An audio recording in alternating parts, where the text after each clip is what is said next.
quick video. Up at the garage this weekend again with my car. Ever since I've had it from cold, it's made this horrific screeching sound until it's warmed up from round about here.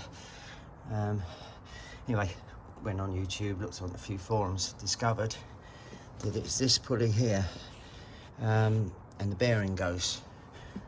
And luckily, I had one at home, a spare one, which I nicked off an old car up here that was being broken up. The guy who owned it said, "Oh, Chris Reynolds kindly said I could take it off," and I'm glad I did. It's the same, even though the engine on his one is a smaller capacity. This is a 3 litre, this was a 328 or something, I forget.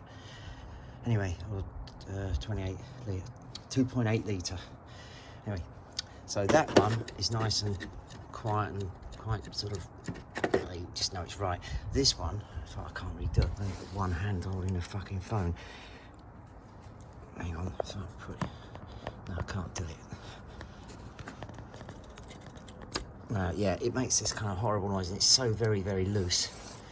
So the belts are all in good order, so I'm not replacing them. It's literally this. The only thing is I've got to get to the bolts where this is held on, which is going to be a bit of a mission, I think. I'm not sure where you have to take this upper belt pulley off. He didn't say anything about that in the video. I might have to go back on YouTube. And the other job I had to do to get this is what they call a viscous fan, and it's free spinning.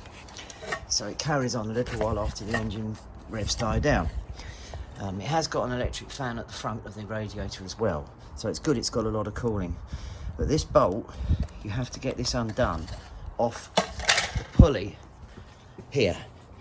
Now, to get to it, you can't get the freaking cowl off until you've got this out. So I had to go on eBay and buy these tools here. One grips on that bolt there, the nut on that, nut on the end of the steering wheel, as Graham would say, and it's an opposite thread to undo it. So it's clockwise, because as the car engine is direction, I suppose it tightens itself back up. Once I put it back on, I have to over tighten it because it's spinning, it tightens itself up. But you have to lock this bit. So they give you this other tool, which you put on at the same time with these holes. Now these holes didn't want to line up. They weren't quite right.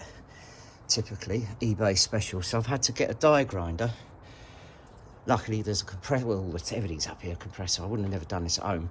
And just make the hole that little bit bigger, so it locks on to these two nuts on here, which it did. I can't do it now because I'm trying to film and talk and do everything at the same time. And then you literally hold that and you pull it that way, and luckily it came undone. And then once that comes undone, the fan falls down in the front and you just lift the whole fucking shebang out. Anyway, that's it. So now I've got to work out how to get to the bolts. And that's released, but it's not fully released. Where are the bolts? Okay, right, one. Let's have a look. Yes, it's behind this pulley here. I think I'm going to have to take that cover off and take this top idler pulley, they call it, off out the way. And then the other one is right down underneath. Under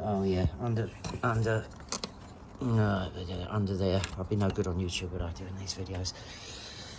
So that's what I'm doing today. I'm glad I found this because I went on YouTube and ordered a new one. About 30 or 50 quid, I think it was. Wait a minute, I've seen one of them down in my garage down at home. There we are. Handy, isn't it? Second hand, but it's all right. There's nothing wrong with it. This one's fucked, and that's what I mean. It's horrible. The noise, he showed his car starting up, and the noise it was making as well was exactly the same noise as this, but it was doing it all the time.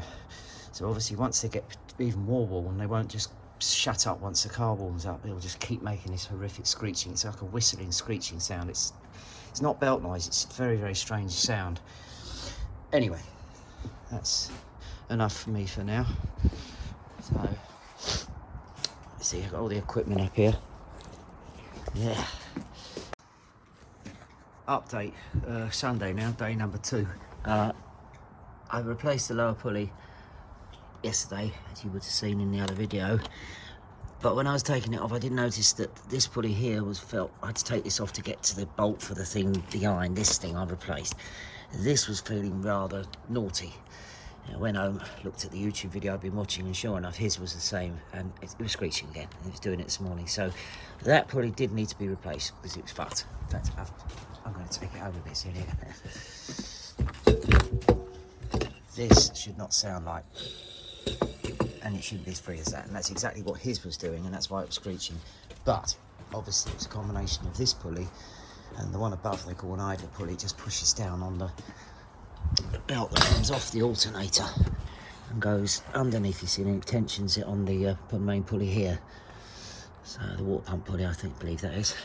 Anyway, so this one's got to come out, and it's not too much of a job. So I use my special tools again, but because it's only been on the car a day or half a day, it didn't really tighten up too much. It was easy to get off.